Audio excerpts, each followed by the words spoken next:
Whether you're fly fishing in a stream, getting those ankles wet, or deep in the ocean casting nets, fish nerds, fish nerds, fish nerds. It's a podcast. Just for the Hey, welcome to the Fish Nerds, a show about fish, fishing, and eating fish. I'm Clay Groves, Chief Executive Fish Nerd, licensed fishing guide, your friend, and I've been gone for a month, and I know you missed me, and I'm so sorry. But I'll explain later in the show while I'm out, why I was out. But today we are back, and back with a vengeance. You are lucky because with me today from MangaBAE.com, we have another visit from Erik Hoffner, who's also a photographer. He exhibits his work in a gallery near Boston. I think it's an exhibit now, and a series of ice fishing photos. He takes pictures of people's ice holes. He's a dirty, dirty man, and you can see his work over at erikhoffner.com. Erik, welcome to the show. Oh, thank you for that so much. Ice holes, huh? Ice holes. Ice yes. holes. We're going to get into that. You can hashtag that if you want. I should. It's a very good one. Actually, it's actually nice looking work. Do you take pictures of people's holes being refrozen? Yeah, you go around in the morning on your hockey skates and you skate from hole to hole, and if you shoot these things in black and white, they are unbelievable. They blow people's minds. That's really, and they look good, all framed up on the walls and series and stuff. It looks like real art. Yeah, people start walking around. They're like they're having an experience. How come I've never seen this? I'm like, well, you don't ice fish. All right, so we're going to be talking about ice fishing and photography. We're going to do a review of a movie called The Ice Flow. Doc Martin and Fish Guy Josh are here to teach us all about the tench. And we've got experimenting with a few shorter podcast segments today. We're going to be talking about, what do we have? Lawrence Gunther, our blind angler from Canada, is going to give us some tips. And Crappy Hippie is here with a PSA. So we're going to try and diversify our show. So here we are. First up, let's do this effing movie review. Let's talk about this movie, The Ice Flow. A little more serious than the last movie review. I think that last one was excellent. It's just the material's a little more serious. Yeah, for those who don't know, we reviewed, I forgot the name of the movie already, a movie about a ice fishing movie where the villain lived under the ice and would bust through the ice and eat people. And there's no villain in this movie. No, just sweet Canadians. Yeah, I think they're French Canadians, right? Yeah. So this is all like an ice fishing culture, like almost like a documentary, right? About just one village in Canada who ice fishes like crazy. And I saw the movie about 3 weeks ago. So Erik, I'm gonna let you lead the conversation because my brain is muddy today. Right. Yeah. No, it was a really sweet little film. The town is called Rimouski. It's on the St. Lawrence way up, about halfway up the peninsula. And, on the St. Lawrence, you can catch all kinds of things like muskie or pike, things like that, apparently. But in this area, this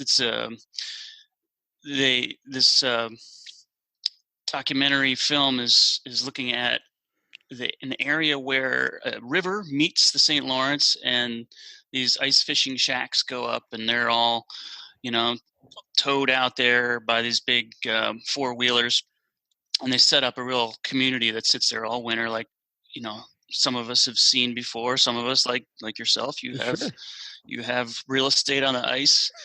But but in the movie they're not catching any of these walleye, bass, pike, or any of this stuff. They're just catching smelt. Right, and so we should say the St. Lawrence, it's in Quebec is where they are. And smelt fishing, for those who don't do it, you're jigging a really light line with multiple hooks, like a sabiki style rig, and the goal is catch 4 or 5 fish at a time, and you measure these smelts in quart buckets. So you try to fill your buckets up, and they're a delicacy in most places. But it really is all about this ice fishing community. Really fun to look at. The ice shacks are some of them are really, really elaborate, but most are just real rustic shacks, which is what I really like. Yeah, they're neat. But the film is about this. It's basically about the community of the fishermen and fisherwomen that happen to be out there, and how the National Film Board of Canada awarded this artist from France to come over and interact with them, because this guy has his art is crafting wind vanes.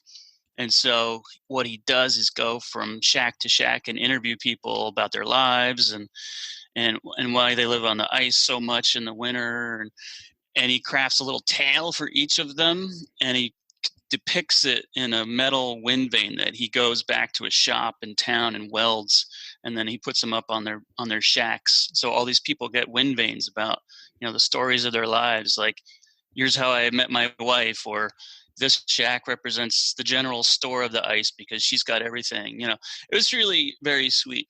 It's a really nice funny movie. Quotes. Really funny quotes, and the photography. Like for me, this thing was a visual experience. And so for our blind listeners, it's a hard one to watch.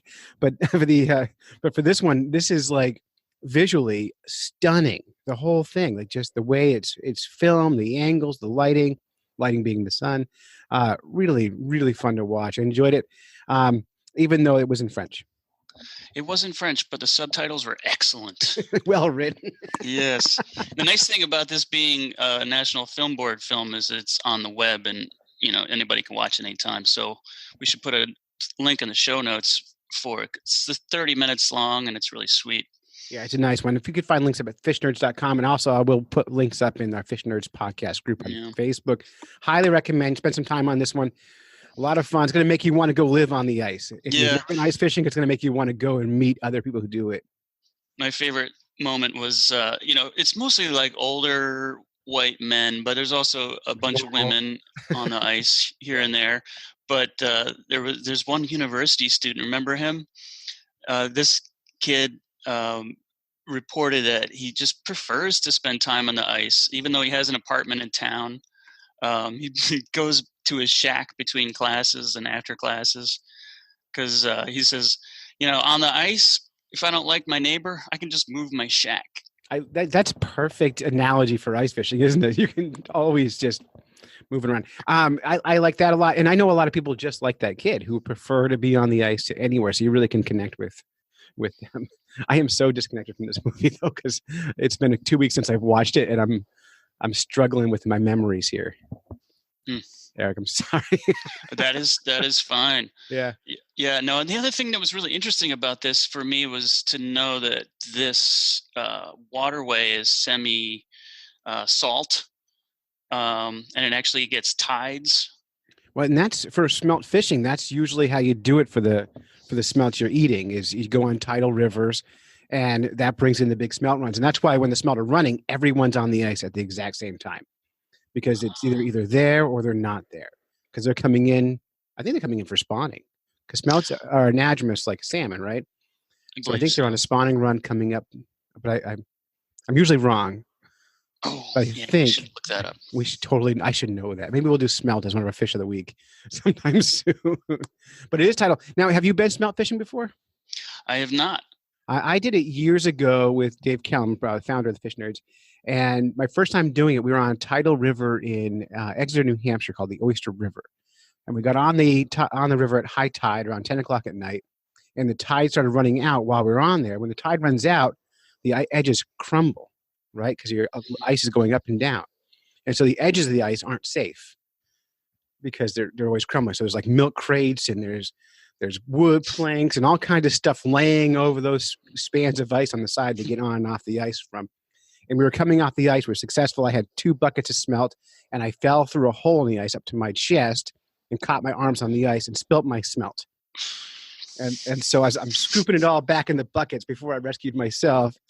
And then we got home to Dave's house, and he's like, do you want to take a shower? Do you want to warm up? I'm like, no, I'm fine. And I'm just to fillet a smelt. All you do is take scissors and you cut them up the belly and gut and leave the heads on. And I'm shaking so hard that I couldn't work the scissors by the end of it. That's my smelt fishing. But the whole house smells like cucumbers afterwards. Yeah, cucumbers. I read that. Yeah. Really interesting. Fresh smelt. So that was the great smelt spill of 2016. It must have been 2011. Back in the day. It's been a long time. And we have the problem now with smelt fishing in New England is our rivers haven't been freezing well. I mean, this year has been a good year for smelting, but overall, with the warming trends, the tidal rivers are not getting smelt safe. So the smelt is still running, but anglers aren't able to get on the ice as much as they might want to. Interesting. Yeah, the current issue of On the Water magazine has a feature about guys who go up and do it in Maine, and there was some talk about that as well. Even in Maine, like the season was a little shortened. Yeah, now in Maine you can go and they have these. You can rent the smelt shacks. They're just like tin sheds that they drag out in the ice and drop on top of the smelts. And most people I know have done it this year, have gone out and done it, and they've caught 1 or 2 smelt, as opposed to 1 or 2 buckets of smelt. Imagine spending all that money. Just bum me out. All right. So that's a review of a movie and talk of smelt. That is the On the Ice Flow. We're gonna put links up at fishnerds.com. Continue this conversation on our Facebook group or Twitter or wherever you happen to be. The following public service announcement is brought to you by Fish Nerds Guide Service. My biggest fishing pet peeve is trash. We got the people who carry all their stuff down to the stream bank or river bank or a lake bank to fish and then leave all their crap there. Come on, guys, we're better than this. And I hate it. Hate it, hate it. And like bait boxes or fishing line or old hooks or soft plastics. Let's clean up after ourselves. The people leaving trash and their fishing line, and you definitely know they're anglers. Take your trash with you. And I hate it. Hate it, hate it. Beer cans and fishing line. I have no time for these people. Fish Nerds Guide Service kindly reminds you to fish responsibly. If you can carry it in, please carry it out and leave no trace. And be a fish nerd and love the resource with all your heart. Now back to our program. I'm Lawrence Gunther, and this is another Bluefish Canada Stewardship Tip. I'm all for light tackle. I love a good fight on the end of my rod. But you know what? There's a limit to how light you should go. I've seen people take light tackle and apply it to heavy duty situations and break off and break off and break off and break off, and boom, they land a fish. And they say, see, I told you I could. Yeah, you did it. You caught one. But there's also 8 other fish out there swimming around with hooks in their mouths, trailing fishing line. So you want to use the right size line. You want to use the right side equipment. You don't want to be breaking off all the time if you can help it. It's not great for the fish. It's not great for the environment. It's not great for the reputation of us anglers. Make sure you get those fish into the boat, into the net, within a reasonable period of time, so you're not exhausting them to the point where their hearts are going to just conk out on them. You want to get them into the net so they're not green, so they're not going to thrash about in your net and in your boat and break their fins off and hook you. You want to make sure that they're tired, but when you let them go, they're going to swim away fine. It's a fine line. It comes with experience. It comes with having the right kind of tackle and knowing what kind of tackle to apply in what situation. You know what? If you're not sure, there's lots of people with the knowledge at the sports stores who can give you the right kind of tackle, the right kind of fishing line, the right kind of gear to make sure you're properly equipped for the fish you're going after. For all the latest Canadian fish and fishing news, follow Bluefish Radio. If you like the podcast and you want to help support us financially, we need your money. This show literally only happens because people donate money to the show. So, and they do it through a program called Patreon, which is a crowdfunding for art projects. And even though we make audio, we still think of it as art. We're still creating something. And so we're asking listeners to go over there and donate $1 per episode to support our show. That's like $4 a month. If all of our listeners did that, I would be able to not work 5 or 6 part-time jobs. I could make being a fish nerd my only job, which would be remarkable. We want to thank our newest supporters. Go to patreon.com/fishnerds to give us some money. But Nick Craig, Chad O'Leary, Mike O'Keefe are giving us they're new supporters. We appreciate you guys. Of course, all you people who are still with us for years, we appreciate you. Big fat thank you to David Redden for increasing his pledge. We always like more money. And if you give us money, there's rewards on there. We got hats and decals and all kinds of fun stuff. So head on over, give us your money. We'll be your best friend. It keeps the show going. We don't have any real advertisers on here. And when we do, they don't stick around anyway. So better just to go directly to you guys for our Patreon money. Patreon.com/fishnerds. It's all secure through PayPal or some server like that. I don't even know how to do it, but we like them. So patreon.com/fishnerds. How about some news? News, fish in the news. Everybody loves their fish in the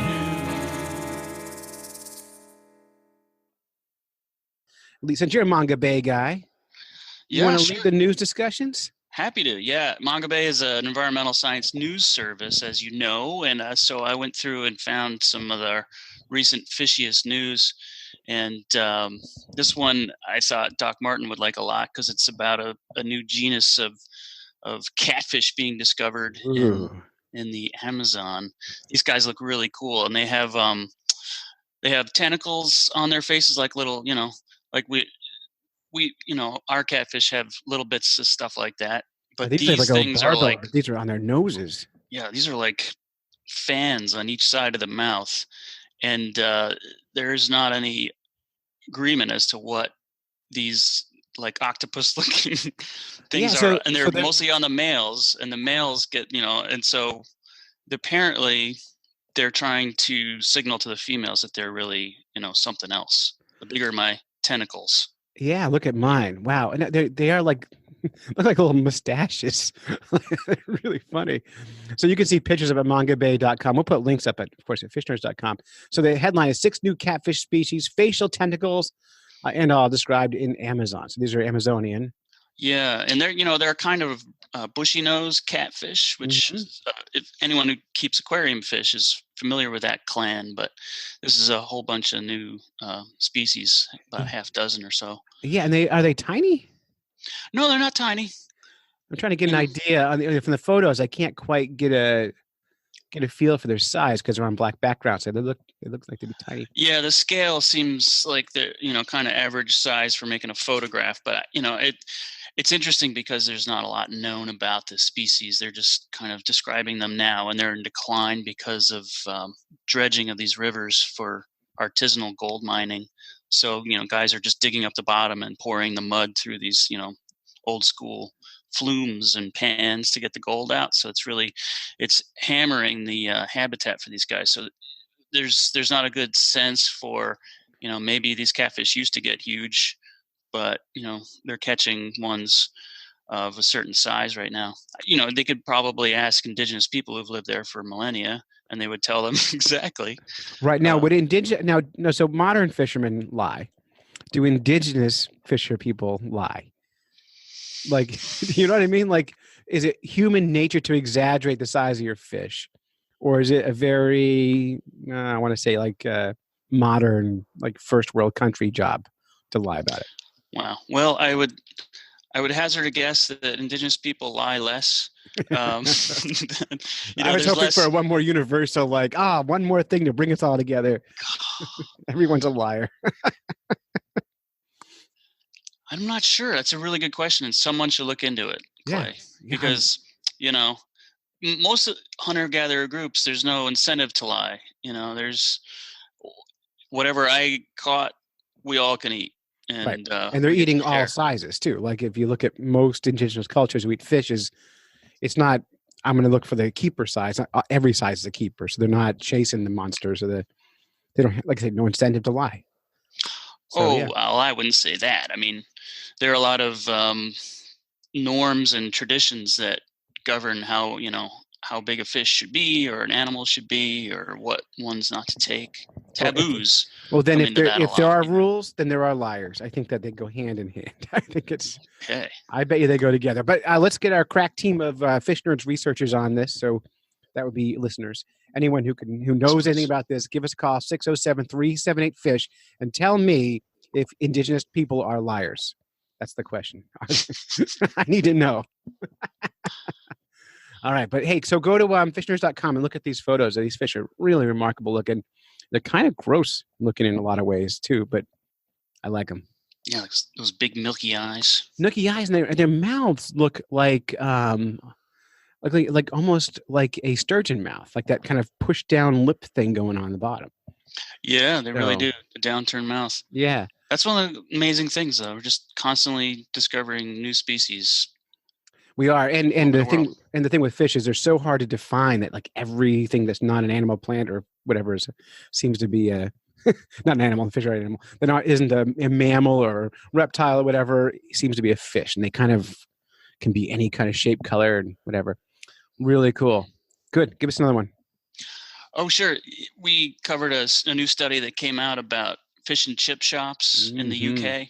Is the famous thing. Get your fish and chips, and you can get them in a cart on the street or all these corner stores. Everyone loves this stuff, but for a long time we've known that dogfish, the spiny dogfish in particular, is one of the fishes that makes it into those things, and it's passed off as cod, or they also call it rock salmon, or something like another word, huss, which Huss. I've not heard huss before. Yeah, I've heard. I've heard. Was it Cape Shark or Cape? There's another name that they were using a couple of years ago. It was some other it had Cape Cod in it, but it had nothing to do with dogfish at all. Right. But yeah.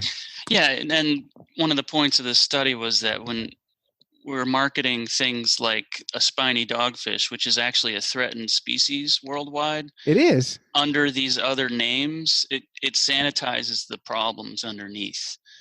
Because you're like, oh, it's just a rock salmon. What is that? It's a little bit more nebulous.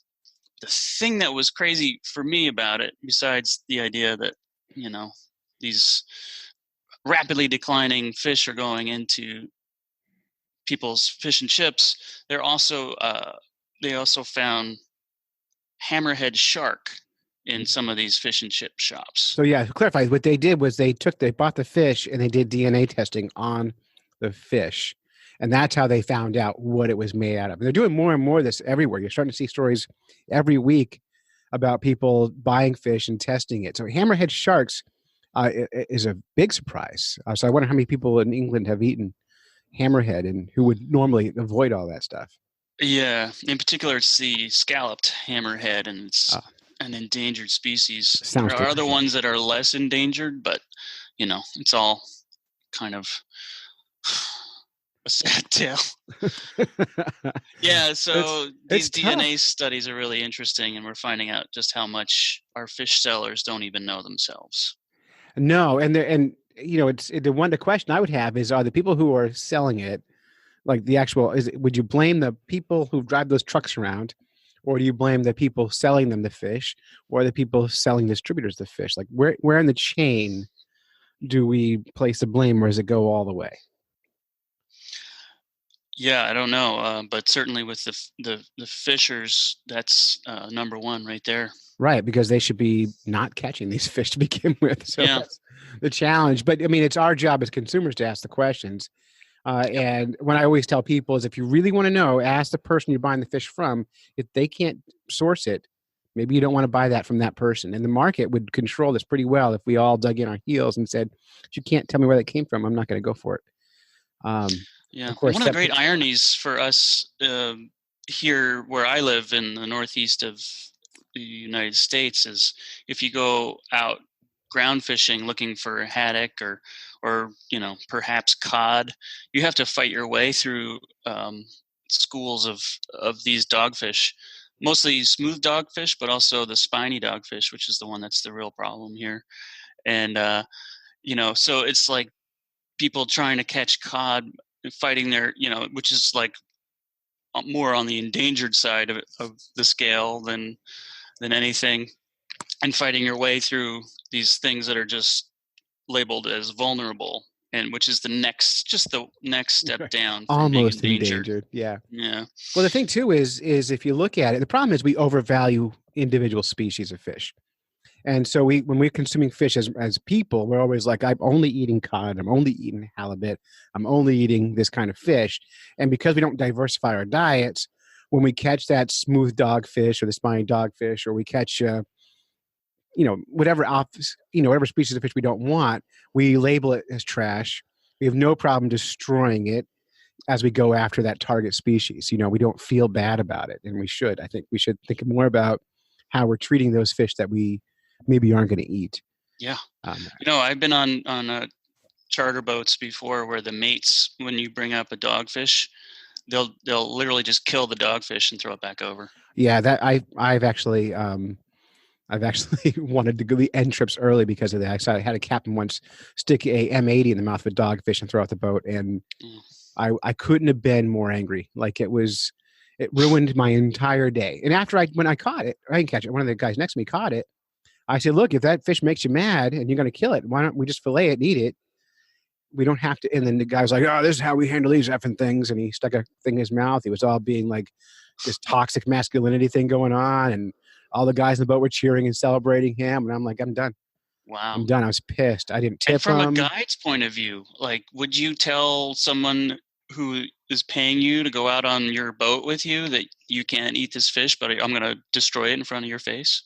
No, I would tell them they can't eat a fish, but I would not do that. And if the people who are paying me felt anything about the fish, they all get released. I mean, I don't want to, my job as a guide is not make people have a bad time. Your customer service job, but that guy didn't care. And unfortunately it was a head boat, so I'm going to say head boat. There was like 12 of us on the boat. We all paid $80 a piece to go out with him, but he made, $800 for 4 hours of fishing.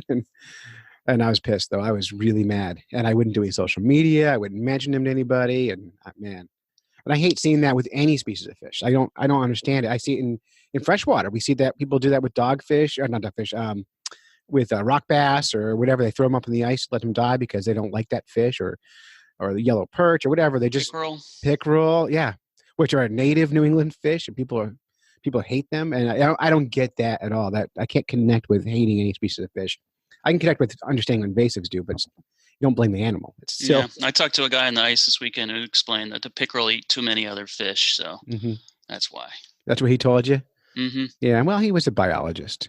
I'm sure of it. I see it all the time. Or you see piles of like 3-inch yellow perch on the ice. And you're like, you gonna eat them? Nope. Those are just trash fish. I want to get them out of here. I'm like, well, those are natives. Those are all been here for eons. So, and you're after what, rainbow trout? Yep. Okay, so you're after an invasive species. You should be killing all those trout. If that's your if that's your goal. So right. Yeah, fish are funny, but hey, look, don't eat sharks, I guess. Especially hammerheads. Especially hammerheads. Yeah. So what can we do about this? What, as consumers, is there anything we could do?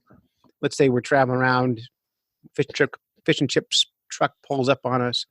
Mm-hmm. What do we do? Yeah, well, ask the person what's in the meal that you're thinking of buying. Same thing at the fish counter. I talk to the guys at the fish counter all the time. I query them. Oh, you're selling shark? Do you know what kind of shark that is? Oh, did you know it's probably not cool to sell? A lot of times they will know, but if they're not the assistant manager or higher, they don't. No. And they're interested. And unfortunately, not enough consumers ask that question. I walked by the fish counter at my local supermarket yesterday, and I didn't see one fish there that I felt was sustainable. Not one. I mean, it has a big side. We only source sustainable fishes, but there was cod. There was, cod was the big one. I'm like, cod is not, like, where are you getting your cod from? It's probably Pacific cod, and it's a slightly different fish, and it is better than, it can't be really North Atlantic cod to any large degree. No, and then there's swordfish and all these other large, it's just salmon, farm salmon. But the whole thing was like, it's just like, where's the Acadia redfish? Where's the sea robins? Where are all these other really delicious fish that there's plenty of? Why aren't they making it to market? And that's consumers. That's us. That's buyers. Yeah. So right. We need to ask for better fishes or different fishes. And when you see them, buy it. Like your money is your vote. So when they get Acadia redfish at the supermarket, I buy 2 pounds of it. Cool. And it makes the best fish sandwiches. I always thank the guy or gal and say, thanks for carrying this. Yeah, exactly. Yeah. Thank them, mention it, tell them why you're buying it.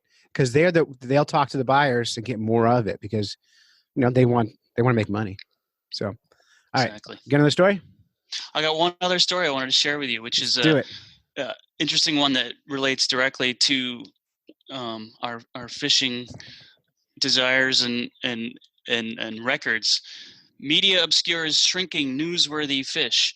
this is one that we published this week at Manga Bay, which is really interesting, that the authors of this study went back through English language newspapers over 140 years or so, into the 1800s, and they were searching for the terms massive and giant in association with landings of fish. Mm-hmm.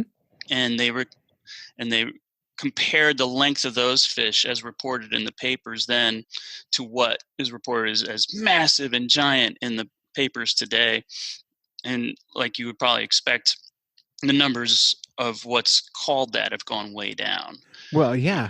I mean, that's if you only keep massive fish, you end up with smaller fish, right? Yeah. Yeah. The thing is, the media hasn't kept up, and they don't understand, in general, what ocean science and trends in fishing are like, and that when we were kids, a massive fish was so big or whatever. Mm-hmm.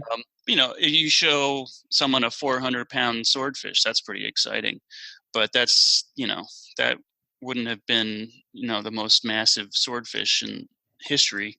Right. But now you show us that same. Now you show someone a 150-pound fish, and they think massive as well, right? And I went out cod fishing. Not cod fishing. We were out for ground fishing. We weren't allowed to catch cod, but all we were catching was cod. It was because they were making a comeback, so we couldn't find any other fish. So we kept catching these cod, and the captain of the boat kept calling them massive fish, and the clients on the boat kept going, "Wow, look at the size of this thing!" And they were pushing 15 pounds, Right. Which that was if you're kind of a beginning point many years ago. Right. And so like, they're 3 feet long, but a big cod 50 years ago would be 5 feet long. That would be like your massive fishes. So like, there's a lot of them, but they're not big like they used to be. They're seeing striped bass numbers are growing, but the fish on average are smaller fish. I think you're seeing that across the board. And the more fish we eat, when you take all the large fish out of the population, you end up with smaller fish.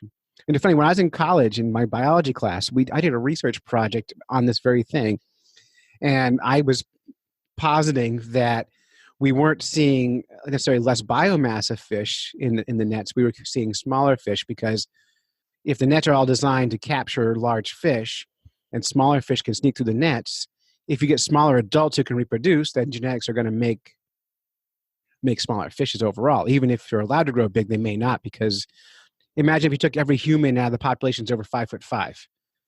If you kept doing that, you ended up with a lot of humans who are below 5'5". It just doesn't take long before that happens. So that's kind of like where I'm at with these big fishes. I think we keep all the big ones, and you end up, wrecking that population. Yeah, it's interesting, and there's a word for this shifting perception over time, which it's called shifting baseline syndrome, where you just basically accept that the reduced size or scale of something over time, like fish, for example, is actually the norm. Because you don't know anymore. You don't remember what it was like clamming on this big sandbar back in the 1950s. You just know what it was like in the 80s when you grew up or whatever, right? Or even and you yesterday. thought it was amazing, right? You could, but in 2019, if you go to that same bar and get 50 clams, you think this is incredible. But it's just, it used to be carpeted, for example. So it's just another example of shifting baseline syndrome. And the same thing can be said about the weather. More extreme events are happening these days. Tornadoes are moving east. We're getting them in the winter now. We had one in Massachusetts last year. We had one the year before that. And of course, we just had those terrible ones in Alabama. And these are, these extreme events are getting more common, and it turns out that people are just getting used to that and saying, oh, this is what weather is. Well, it's not exactly what it was even 15, 20 years ago. So the baseline has shifted. The new normal, they call that, right? Right. So yeah, it's funny because I was just on New Hampshire Public Radio on a show called Outside In, and I was ice fishing with one of their kids. Great show. Oh yeah. So if you listen to the most recent episode, it's called Life Under the Ice or something like that, and I'm on there fishing. But they edited me because I suffer from baseline shifting syndrome. because everything I do is the most exciting thing I'm ever going to do. So I don't have, I never remember what happened yesterday. So whenever I catch a fish, I always go, man, look at the size of that thing. And they edited, I guess I must have said it 30 times in the 2 hours I was on the ice with them. And they edited this montage of me just saying that over and over and over again to every single fish this kid caught. Oh. I had no idea that was my crutch fishing thing to say until that. And as funny as it was, now I'm self-conscious about it. Sure. Yeah. Yeah. That was a little bit of an editorial they gave you. They did a great job. You should take a listen to it if you get some time. It's really funny. And they also in that same episode, they call me notoriously unreliable. So as a storyteller, so I was super happy. That's great. Yeah, Mostly my true. Day. Mostly, that's what I told them. That's the truth. Yeah, I love it. That's the truth. All right, that's the news, and you can pick all these up at mangabay.com, and we'll put links up at fishnerds.com, and you can see photos of that weird catfish on there.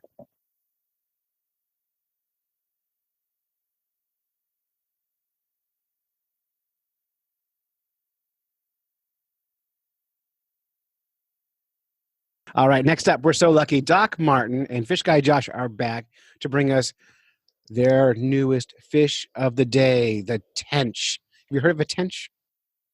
I have heard of a tench. Yeah, I've heard of it. I know nothing about it, so I'm super excited to hear what they have to say. It sounds like a tool. It does, yeah. Hey, hand me this sprocket tench. I don't fix stuff. Nope. Leave that to the experts. Exactly. Interesting facts, long Latin names. Fish are fantastic, but not all the same. How do they swim? How do they feed? Does their conservation affect you and me? The doc tells no lies on how fish behave. So sit back, relax, it's fish of the day. Yeah! Welcome back, fish nerds, to another edition of Fish of the Day with your hosts, Fish Guy Josh and the lovely Doc Martin. Good morning, Doc Hello. Martin. Good morning. It's almost not morning, though. I have 1 minute over here anyway. All right. Well, then we'll get this show on the road. What do you have for us today? Sure. So today we are going to be talking about the tench. Ooh, yes, this is one I requested just because it was a kind of a weird fish that we have locally here that's not really found in the United States too much. So I thought it'd be interesting to learn a little more about it. Yeah, so this one is mostly European. That's where it's from. I thought, interestingly, to bring it back to some things that the Fish Nerds Facebook page was talking about maybe few weeks ago, that another common name for the tench is the doctor fish. Oh, yeah, that's true. I think I just sort of filed that in the back of my mind. You're absolutely right. I do remember reading about this. Yes. So, but if we remember, the reason we don't use common names in science is because of literally this reason. So when the Fish Nerds Podcast Facebook page was talking about it, it was about a news article where these people went to some spa and they have doctor fish in these little spas. You put your feet in there and then the little fish nibble at your toes and get rid of all the dead skin. It's wonderful. That is not the same doctor fish. That's different. And I'm the fish doctor, so I would know. But so the doctor fish in the spas, that is Gara rufa. It's the red Gara. It is called the doctor fish also, but it's a different species. And it is also a cyprinid though, but it's really teeny tiny. Yeah. So this is the tench. This is Tinka Tinka. Tinka Tinka. I like that one. So it is, the fish is so nice, they named it twice. And unfortunately, the etymology here is not particularly exciting. Tinka is just Latin for tench. So it's the tench. The tench. All right. But, so, okay, I have a really great question for you. Okay. So, the tench is Tinka Tinka. Mm-hmm. There are other fish that have the same genus and species names. Mm-hmm. So they're redundant like that. Yeah. That is called a tautonym. A tautonym. Yes, Okay. Tautonym. Tautonym. Okay. So a tautonym, it's just when the scientific name of any species where the genus and the species have the same spelling. So they're exactly the same. Okay. Which is pretty cool.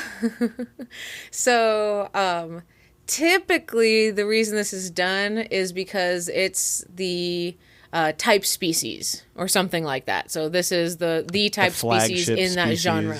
Okay. Right. So how many fish species have a tautonym for their name? What do you think? I mean, maybe I've heard another one that I can't think of off the top of my head, so I'm going to guess that the number's not very big. Okay. Now, we're going to go with what? Like 30,000 species of fish, give or take? Yeah. Something like that. So how many of them are tautonyms? Man, 30,000 species. I don't know, like, let's guess 500? Or is that... Okay, so way big. Okay, my initial one was 5, and then you were like, let's not forget 30,000, and I was like, wait, does that mean I should guess higher? So that's perfect. So it is 103. Okay. So that's really in the scheme of things very very small. Yeah, that is very still. small. Okay. But there is, for fans or you if you're interested, you can actually go on to Wikipedia and they have a list of all animals that are tautonyms. You can look at them. And interestingly, in botany, tautonyms are explicitly prohibited. So you can find them for birds and mammals and all the other stuff. I believe when I counted, I think fish have the most. All right. So I guess I can see that with the plants. Maybe, I mean, I know I'm not a botanist, so I can say all plants look the same to me. But I mean, I think we can all agree that like plants definitely look a lot similar to each other species, across species than like a lot of animals do. So I could see that being like a rule. Okay, so if any botanists are listening and you are upset by this, please email Josh and not me. So that's pretty funny. But yeah, so there's your fun Tinka facts. Tinka. Tinka. All right. You got it. So these are mostly freshwaters. They can be a little bit brackish. And they are demersal, so they like to spend time near the bottom of the water body. And they are also potamodromous. There's your big word of the day. That's a mouthful. You thought tomonym was it, but no. That's second right. place today.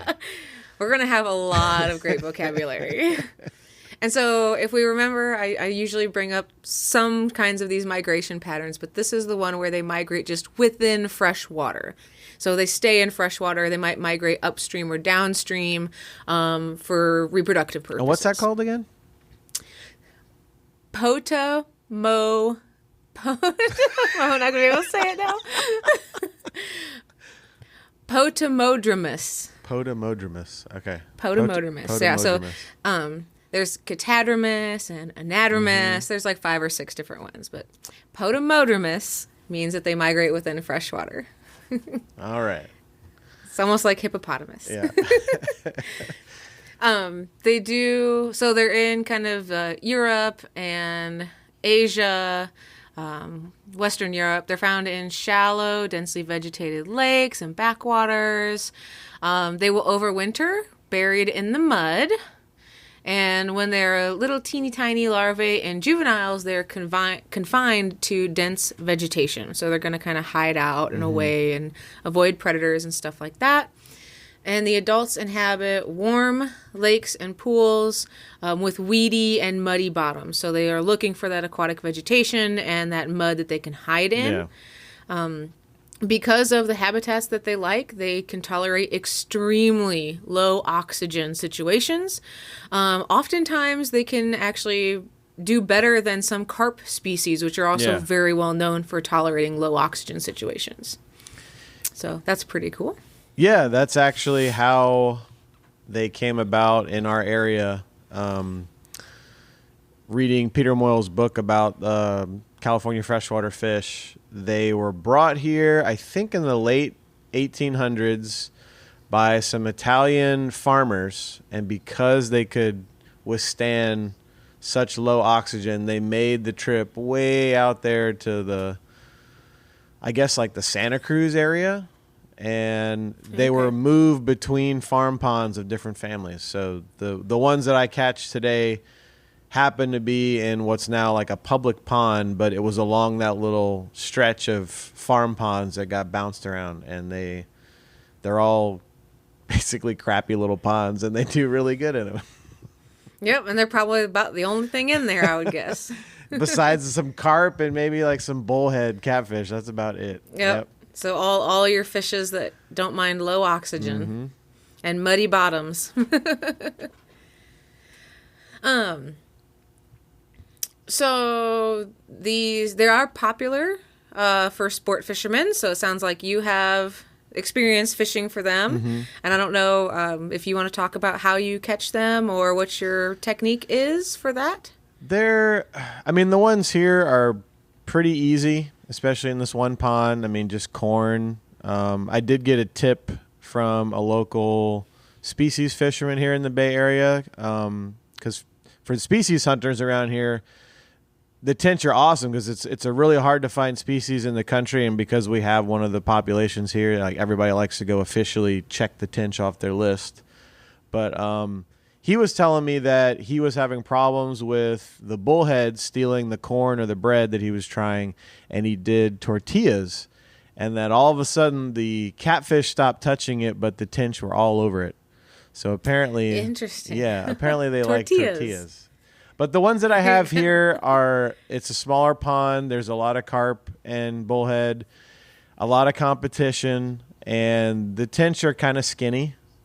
If you're looking at European pictures of the fish, they can be pretty chubby and a very stout, full fish.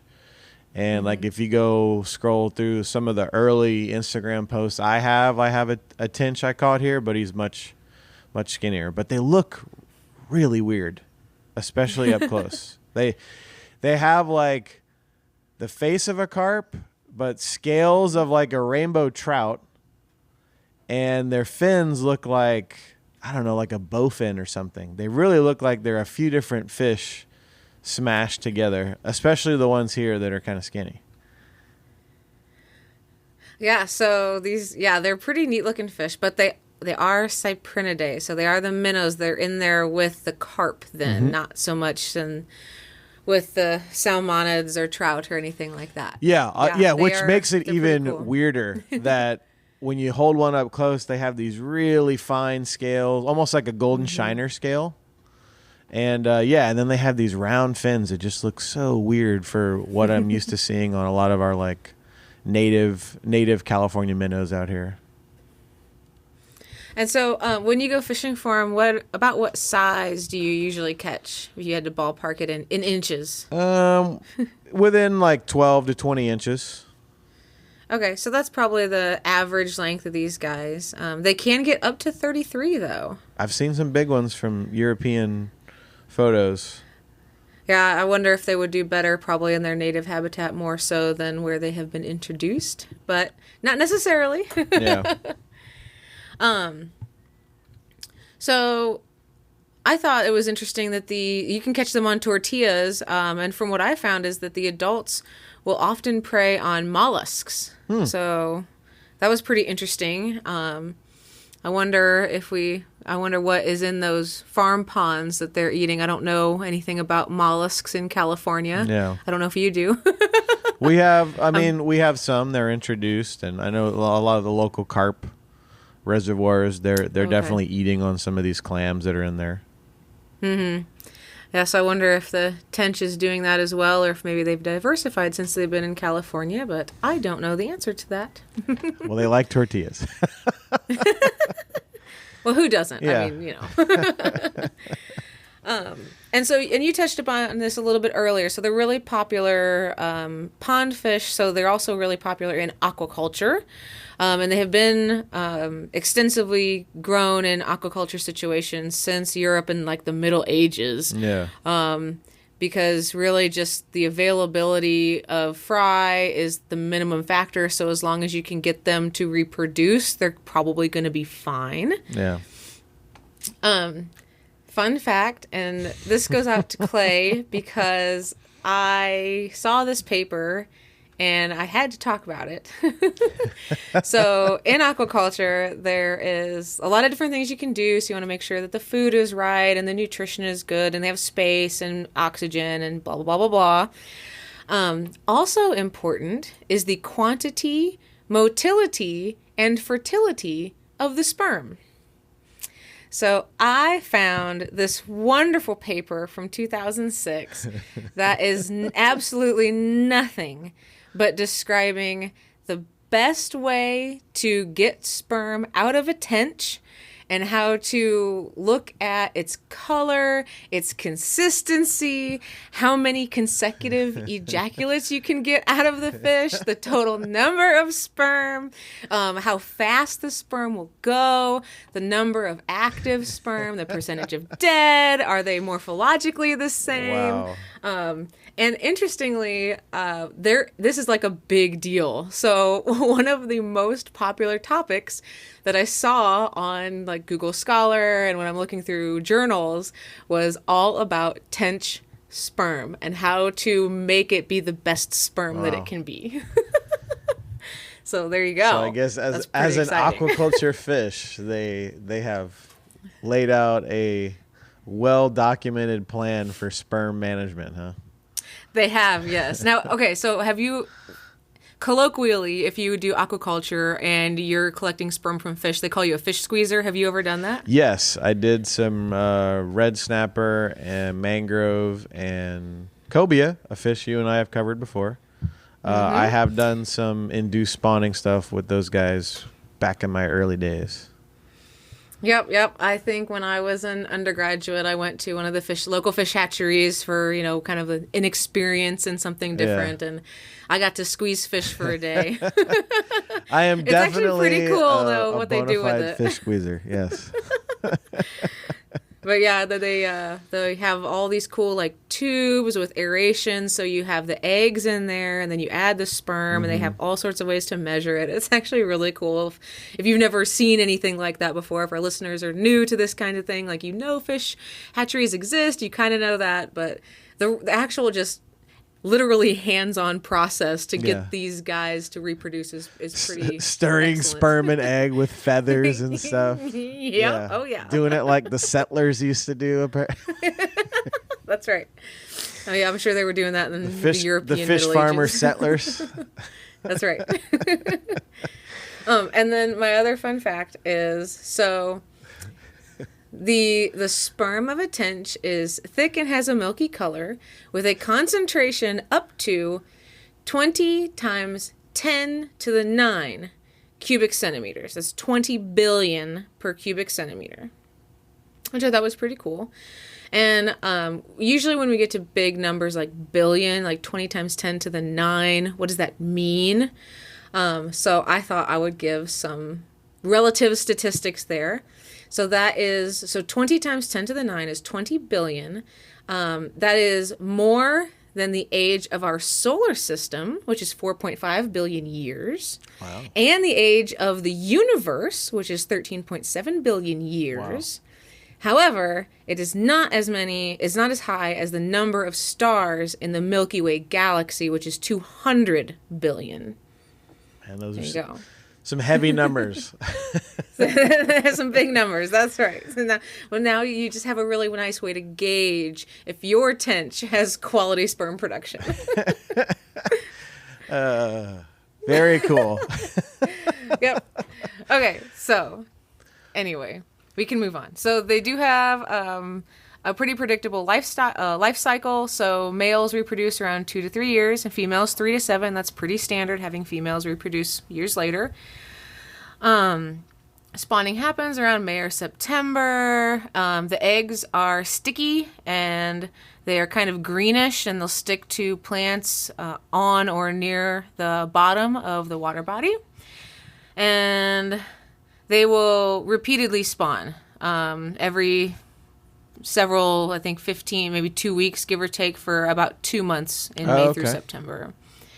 And then the incubation for the eggs lasts about 3 days, and the larva will remain attached to the plants for several days until they are ready to swim freely, which is pretty cool. Very interesting. I think the only other fun fact I had about them was that, I know these have been really good ones. So, what do we know about what exercise does to your body? There's my question for you, Josh. Wait, say that again. What do we know? What does exercise do to your body, just in very general terms? Well, I know lifting weights, it kind of breaks down the tissue a little bit and then rebuilds it back stronger. Yep, so we could think more about maybe running would be a better example for where I'm trying to go with this. But increases my endurance. It does increase your endurance, but even in a short time, just the one time, we're not working up to anything here. Oh, okay. So you're breathing heavier. Yeah, when I run, I get That's what you're doing. You exercise, you're breathing heavier, right?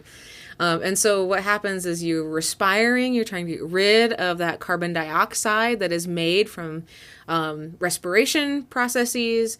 And as we all know, when you exercise, you actually increase your blood pH a little bit because of the dissolved carbon dioxide. It turns into, is it carbonic acid, with the H before the CO2. I don't remember what it's called. And so what that pH does in your blood is, or what that acid does in your blood, is it lowers your pH because a lower pH is more acidic. And it turns out that one of the studies I found is on what fish exercise does in Tench. Wow, they've really put these fish through the ringer, huh? That's right. Yeah, so I couldn't, unfortunately, this was behind a huge paywall, and I didn't get it in time to put it into here and read the whole paper, so I only had access to like that abstract and the first page, unfortunately. But it sounds to me like what they did is they studied exercising the fish, which I assume is just maybe forcing it to swim somehow or putting it in a swim chamber, which would be really common, and then measuring directly the blood pH and saying that has something to do with the metabolic reactions and all that other stuff. So, which would make sense. That's pretty standard for most vertebrate animals. Yeah. But I really was hoping to be able to read that paper because I kind of want to know like how they exercise the fish. We also typically don't use the word exercise when we talk about studying fish metabolic processes. That's a very interesting way to put it. So I just thought that was pretty funny. So these fish do get their exercise, in case you were worried about it. Very interesting. So to sum up today's fish of the day in a few words. Tinka Tinka, powerful, well-documented sperm, but not nearly as many as the Milky Way galaxy, and fish treadmills. Yes, that's a beautiful summary. Okay. Well, that was a great fish of the day, then. It was a lot of fun. I never thought I'd read so much about fish sperm all in one sitting. Excellent takeaway points. All right, so it's time. We got a couple of other things we want to talk about today. First of all, we need to announce the new effing book club. Especially the effing book club's been going on for years. But the newest book we're going to do this month is called What a Fish Knows. And we're doing this book because every time I interview anybody in the fishing world about fish, and they're talking about catching fish and fish feelings and fish getting hurt and fish pain and all that, this book comes up. And the author of this book has agreed to come on the podcast at the end of the month to talk about this book with us. And it's a rare treat. And in this book, first of all, I've read the first half so far, and his biology segment on this book where he talks about what is a fish, it's what I've been saying for years about fish. Fish are the hardest animal to define, and he does it perfectly. Leaves us with the same thing I always end with, which is I still have no idea what a fish is, but he does it so well. And then in the book, he gets on to make a case that fish have deep emotional lives. They have feelings. They feel pain like we do. They've got rich self-awareness, all this other stuff. Really stuff that I'm not going to prejudge. I'm going to read the book, and I'm going to ask him all the stuff, and we're not going to debate him. We want to hear his point of view. And I think Doc Martin's going to come on and be part of that conversation with us, and Jeff Janelson, the FN librarian. And we think all you listeners, you should get the copy of the book from your library and read it and submit questions to us to ask. If it's Jonathan Balcom, well, his name's Jonathan, to ask Jonathan these questions, because I would much rather ask listener questions than my questions, because I understand his point. I just want to hear him talk about it. And he's a very good talker. He'll do a great job as an interviewer, and we're super excited to get him. I've actually wanted to have him on the show for years, so this is a big deal. Get your book, What a Fish Knows, from your library. Read it. I'm listening to mine on Audible because I can't read. You're listening to it right now? No, right now I'm listening to you. I'm talking to you, but I'm about halfway through. Oh, I see. Yeah. No, I actually, it's funny. We'll use the time per minute right now. So long-time listeners will know we've been off the air. Is it called the air? Off the internet for like 3 weeks. I haven't released a show in weeks. And the reason I haven't is because we were about to record a show, 3 weeks ago, and my audio on my computer failed. My computer restarted and updated, and all the audio drivers went away. And then I had to go to Atlanta, and then I found out my daughter needed braces, and I needed more money. And so I picked up a 6th part-time job. I don't have full-time work. I work 6 part-time jobs. So now from 4 a.m. until 7, I drive people who are heroin addicts to methadone clinics for treatment. And unfortunately, our nearest methadone treatment center is 70 miles away. So it's a 3-hour round trip drive. And that's how I'm earning extra money. And I've been tired and grumpy and haven't put out a show in a while. Plus, there was a span of days you told me you guided 5 trips in 2 days or something. I've been on the ice. Yeah, so I work 7 days a week, and there was a couple weeks ago we got 5 trips on Saturday and a couple on Sundays. This past weekend we went out with the cigar shenanigans, and we had like 26 anglers all day on Saturday fishing, and more guided trips on Sunday. So I've been tired. So get off my back. Leave me alone. I'm just grumpy. So, well, we need our fish nerds. I know, but we're back. All right. So we also want to talk about a new contest we're going to do. The new effing contest. I'm going to try run one of these a month. So this is our March contest. We want you to call the Fish Nerds hotline, 607-378-FISH, and tell us your favorite fishy quote. Just your quote, like things people say about fishing. Here's an example. One of my favorite which I say a lot to to people is, yesterday the fishing was excellent and tomorrow is going to be great too. This is why I tell the clients we're not catching any fish. Man, it was great yesterday and tomorrow was amazing. Tomorrow will be great. Yeah. So when you call in, you can promote on this. So if you run a fishy business and you make fishing lures, you can call and say, hey, my name is Luke, and I make Shamo's fishing lures, and my favorite fishing quote is, that's why they call it fishing. And just leave us your quote. That's it. Then we'll randomize all these, put your names in the hat, and pick out a winner, and you'll win. I have a pile of swag. So you get a Fish Nerds hat, some decals. I'll probably throw in a book, and a free subscription to the Fish Nerds podcast. So all kinds of fun. Eric, nice. Do you have a fishy quote that you like? Boy, I imagine as a guide you must have piles of them. I don't really, the one I always remember is just that one you just shared. That's why they call it fishing and not catching. Mm-hmm. I hate that so much. I hate it. I never say it, but the clients always do. Well, they call it fishing. I'm like, yeah, I hate that. And as a guide, by the way, if you're not catching fish with a guide and you're upset about it, your guide is 10 times more upset about it. Like, the anxiety of a client not catching a fish is unfreaking real. I was a first mate on a charter boat to put myself through college. And those days, just, I just felt like there was a rock in my stomach until we started catching anything. I was just depressed. It's so sad. It's so sad. Yeah, and of course we all like seeing fish come out of the water for whatever reason. All right, so before we end the show, Erik, I want to hear more about your art.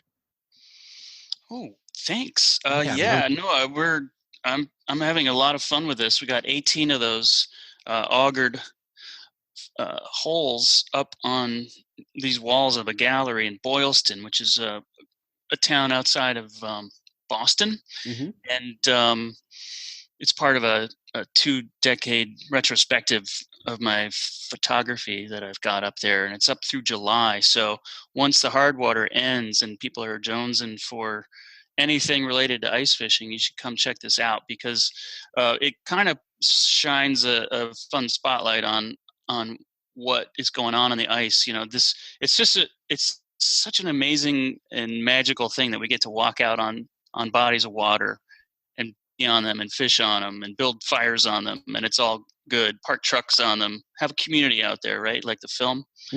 And but it's just magical. It's just underpinned by the fact that water freezes, and when it does, it just it makes these incredible patterns and shapes in the ice. And so what makes those images really work is that the auger makes a perfectly round hole, and then there's fresh water comes into the middle of that thing, and overnight all the little bubbles and things coming up from below, they start rising into the hole, and as the ice starts to thicken, they all freeze in different levels and different patterns and shapes.